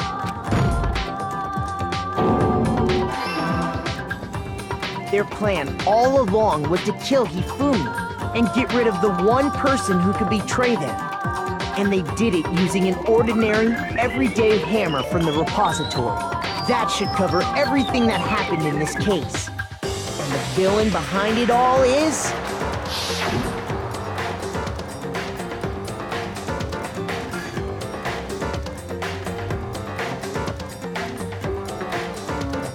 Celeste Ludenberg. I mean, Celestia Ludenberg. Celeste! Sorry, you lose. I lost? You did, bitch. I lost? When was the last time I was forced to utter such words? They hang heavy around my neck. No, it's okay, don't worry, Croc. Actually, I'm surprised you gave me all that many amount of beats. I mean, I don't think I really deserve them, but... So don't worry about that. Then you admit it? You're the killer? Listen to you, trying to take charge, as if you're my private instructor. I, Celestia Ludenberg. Actually, no. Taiko Yasuhiro is fine. Taiko? So, you finally accepted it. I'm the kind of person, once I've lost, I don't like things to drag on. Interesting. Oh my god, his voice is different! Or his voice was different. Her voice, actually. Damn it. B. Oh. I did like shit! Okay. I still did like shit. Okay, Monokuma. I'm ready to begin. Yeah, she's cute, actually. Or, no. I suppose this is the end, isn't it? It is. It is indeed the moment we've all been waiting for. Time to vote, okay? Okay. If you would, please locate your lever and cast your vote. And when the votes are tallied, who will become the blackened? Will you make the right choice or the dreadfully wrong one? What's it gonna be? What's it gonna be?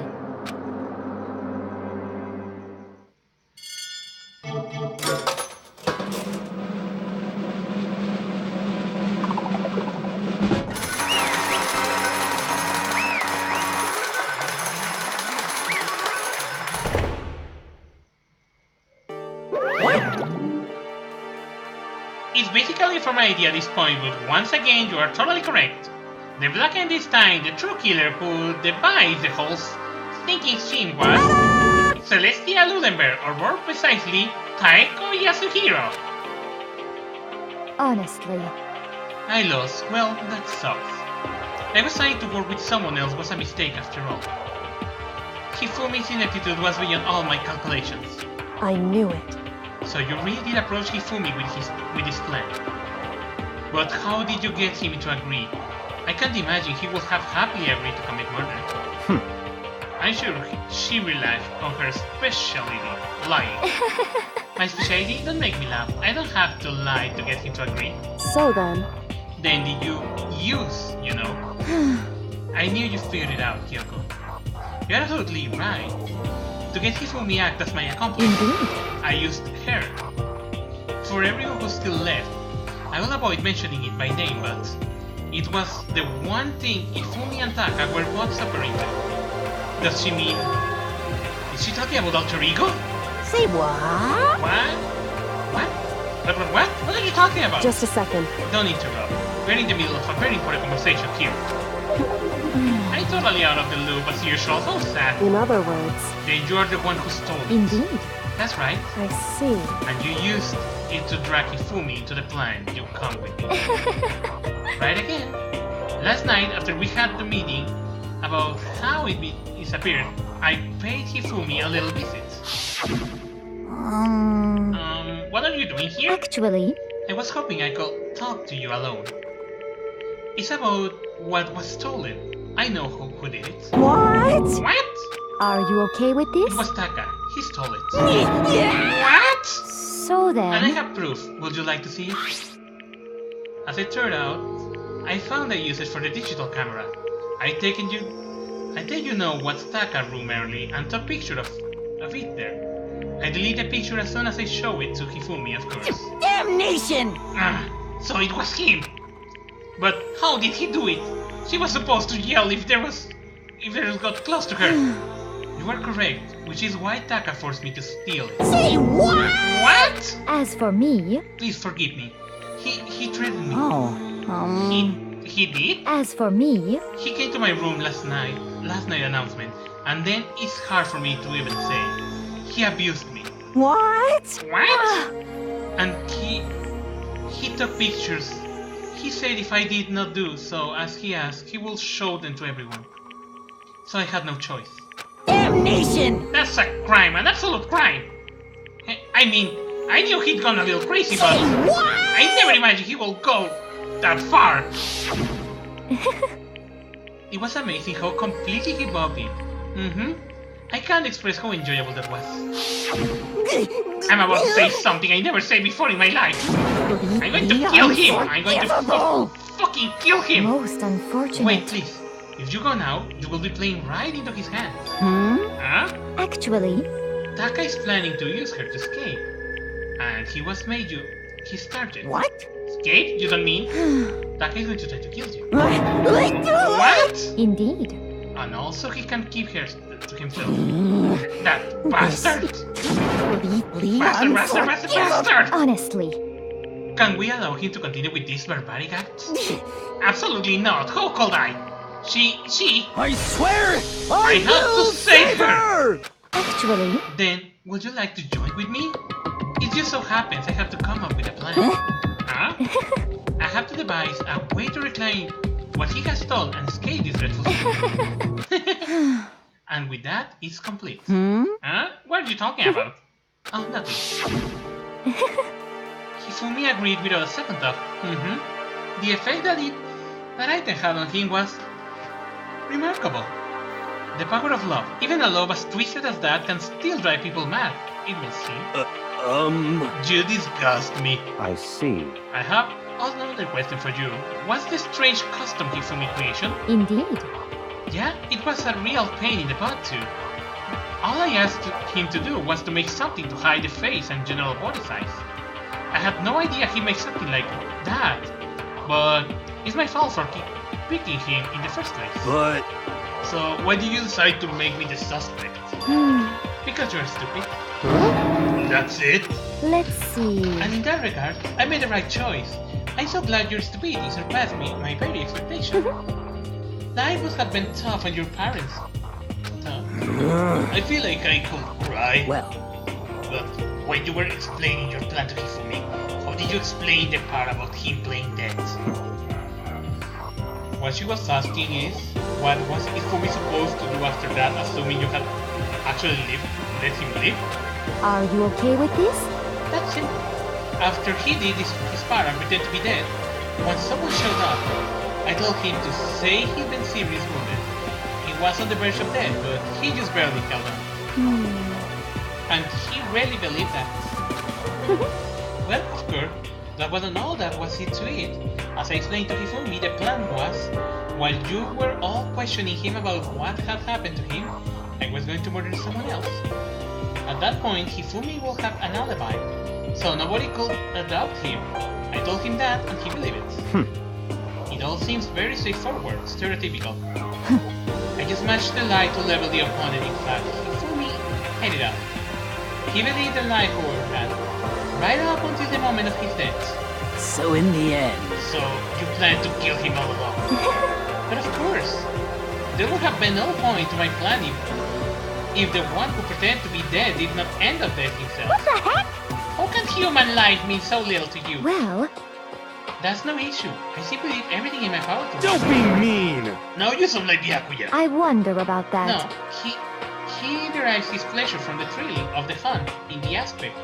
We are nothing alike. Why? Then what made you take things this far? What the heck?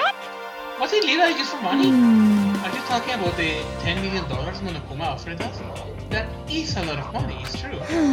But that's not all there is to it. From the moment our new life here began, my only thought has been escape. But all along you've been saying, Hawk, we have to accept living here. You little bitch! Obviously that was a lie. Hey!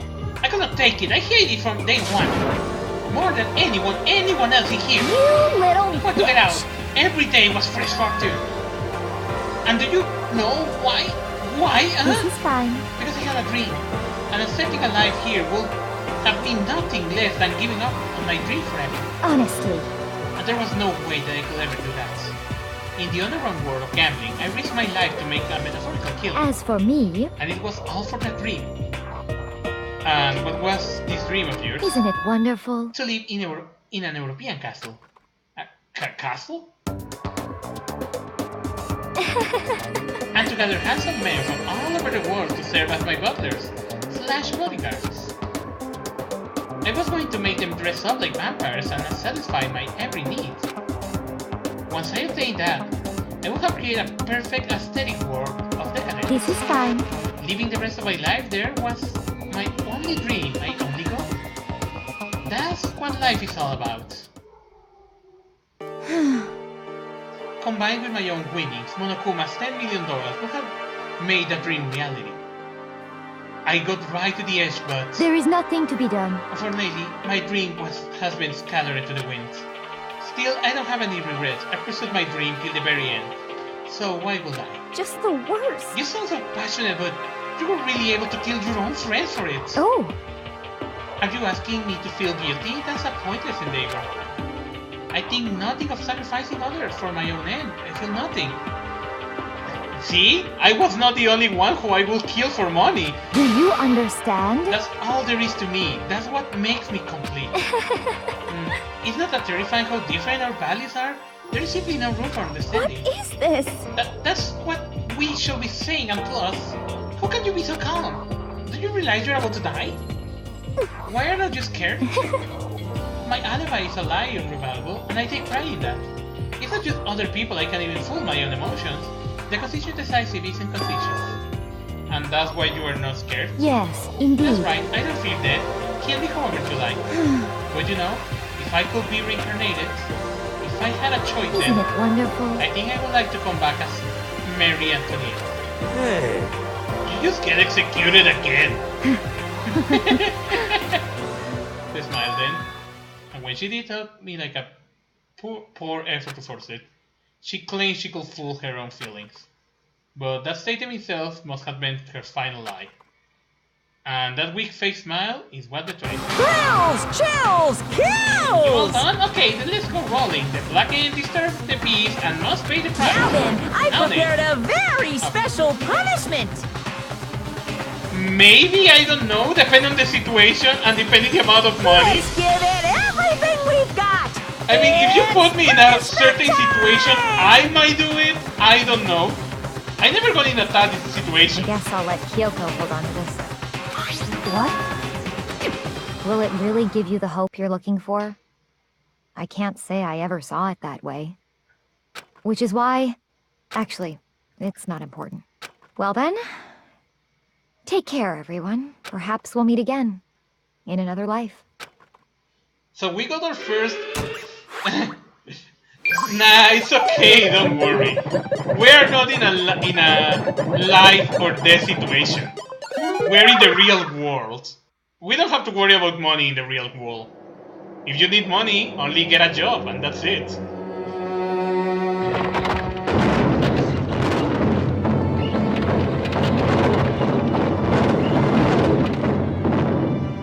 Oh my god, you say you wanted to reincarnate like Marie Antoinette. So, just like Marie Antoinette, you're going to get burned alive. Holy shit. I don't think that's the perfect death for a gambler, honestly. But okay, I'll take it.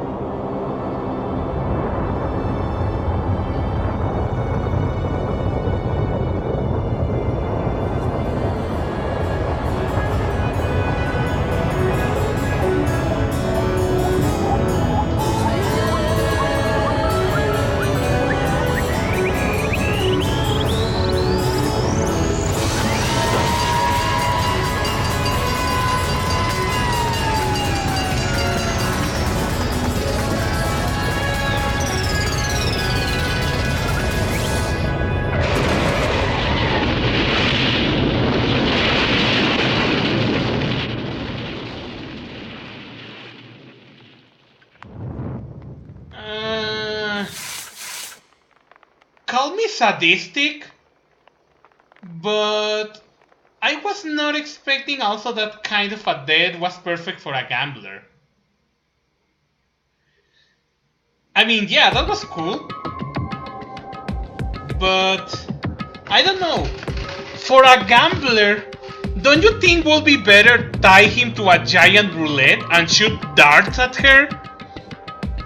I think that would be better for a gambler, so literally luck killed her. But, okay? Yeah, I think that would be better. I mean, it's a... After all, supposedly she is a gambler, so... Tie her to a giant roulette and throw darts at her, or... Tie her to a giant dice and make the dice spin so she gets crushed at the end. So... I don't know, that would be a better death for a gambler. But okay, it's over. The third execution is over. Celeste's death is over. Celeste killed my friend so I can pity her, but... I also can't deny that at one point I considered her a friend too. And for him to just come along and... If not, it's just awful. Yeah, that was boring! Someone cannot cut free of their regrets from the outside world, as so more people had to die. Extreme! You guys are still young. You need to place more value on your life. What are you gonna do? Yes, and here I told you guys we're gonna pass the torch of hope to the next generation. Let me out of here! What do I care about hope? I will throw it in the trash if you just let me out of here. Too bad. You are all the embodiment of hope, whether you like it or not. And it's my destiny to knock you down, one by one. It's sad, yeah? Yes, it is, but the reality just can't be avoided. Don't talk like you are not responsible. How long you're gonna make us keep going through this? What do you want from us? How strange. God, I'm so sick of people asking me that. Give it a rest already.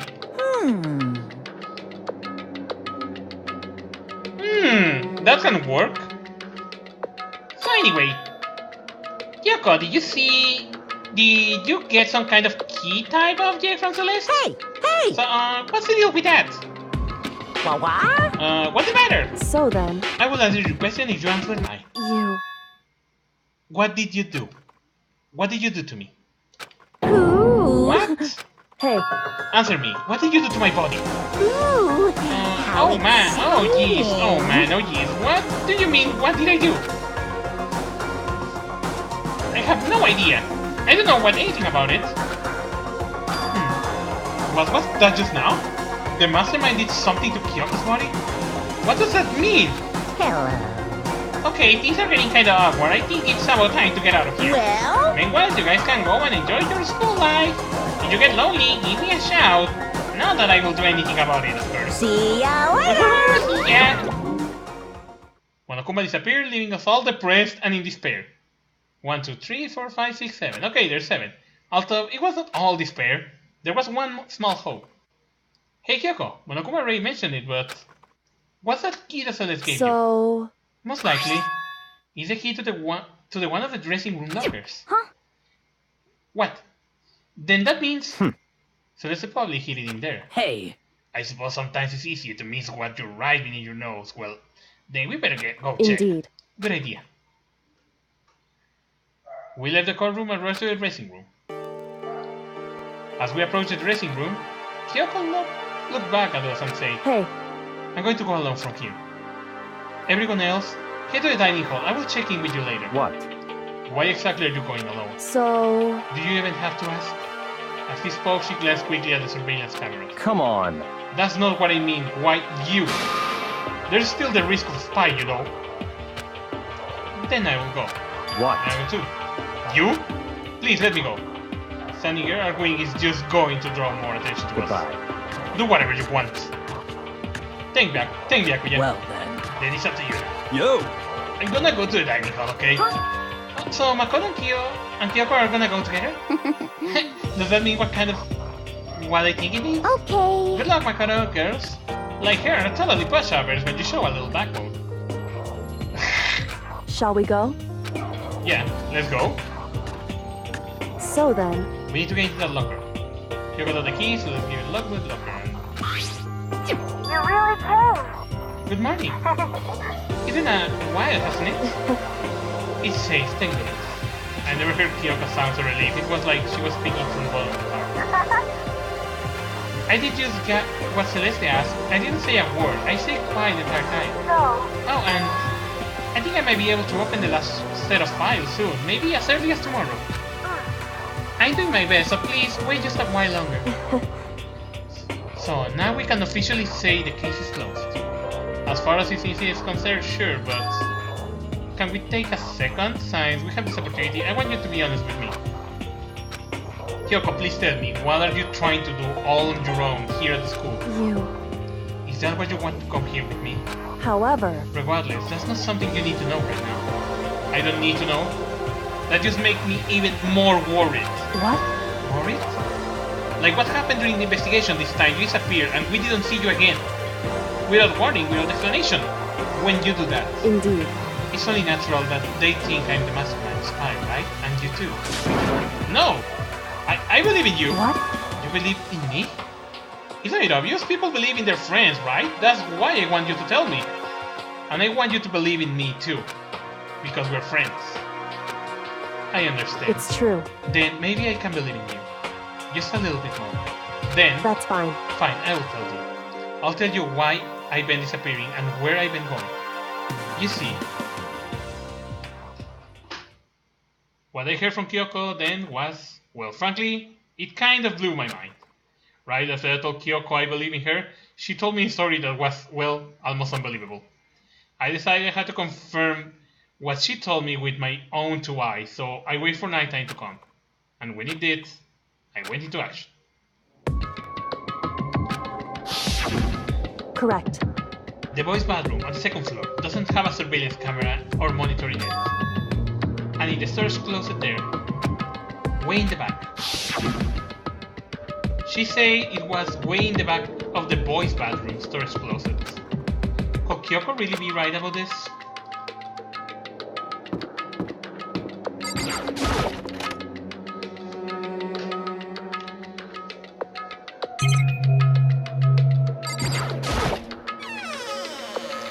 It's just a normal storage closet as far as I can tell.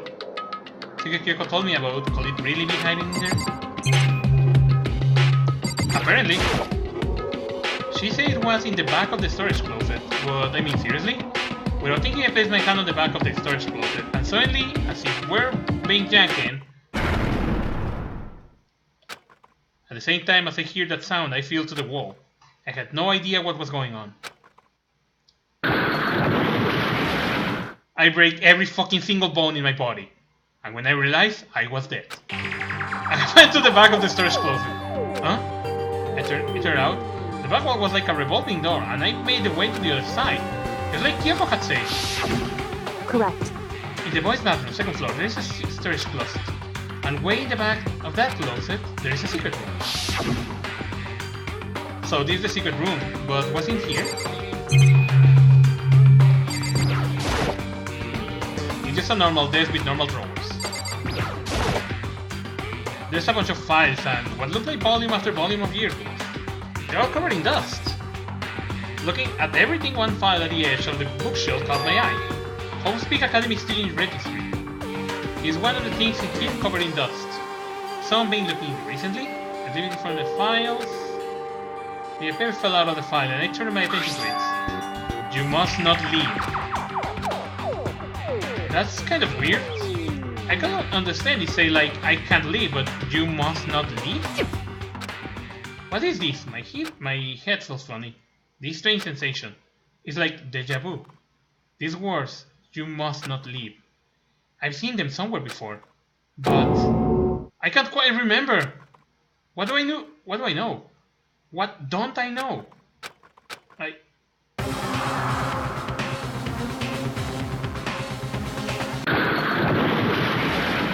Shit, I'm dead! A strange sound rang out of my head. I feel like it was shaking my brain back and forth. And then, darkness. I don't understand what's happening. I don't know what started it. It's all over. And with that, I opened my eyes. I don't know how long it had been.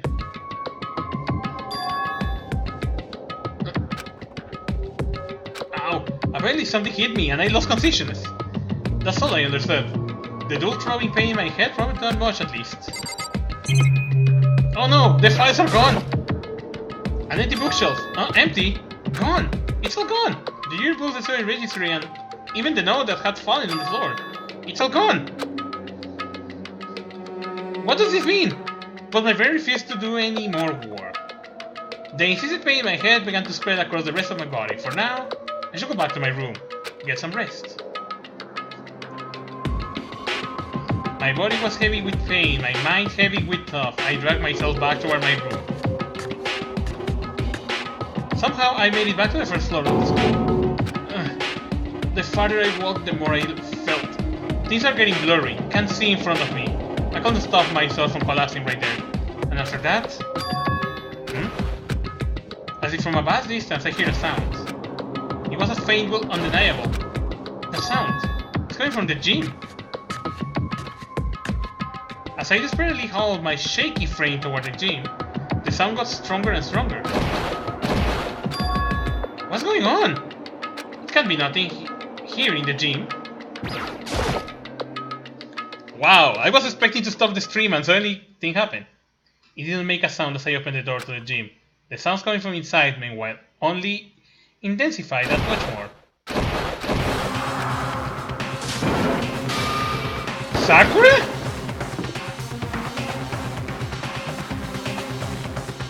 Before me, they wreaked a battle beyond anything humanly possible.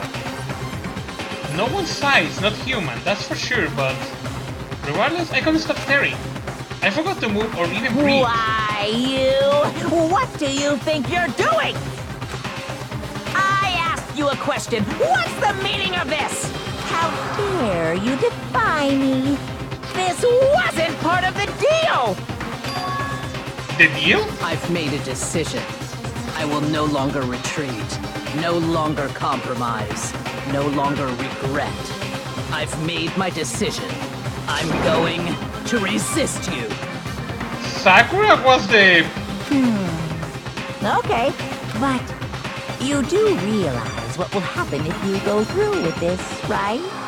You haven't forgotten, have you?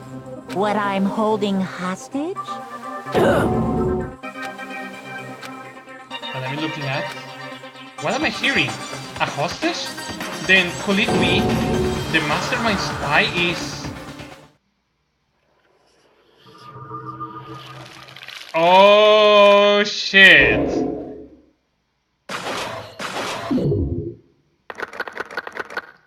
And there is only 7 people left. To be continued. Super Robot Justice! Let's save the chapter. And Monokuma is like, yay! Hostage! Okay, saving. I know that this is a very morbid picture to stop the stream, but I'm gonna stop it right here. I'm probably gonna continue with more Danganronpa tomorrow, because I think tomorrow I also have a free time, so tomorrow I'm gonna do probably more Danganronpa. Also, if you see that my stream triggered early, don't worry about that. It will be just a friendly sim I'm gonna do for a friend. It's not really that important, but yeah. Tomorrow later I'm gonna continue with more Danganronpa, so be aware for that. Because yeah, I'm totally going to continue this game for sure. But yeah, for now, thanks for coming. I really hope you guys had fun in tonight's stream of Danganronpa. And I'll see you all guys tomorrow probably for more of this game. Yeah, take care.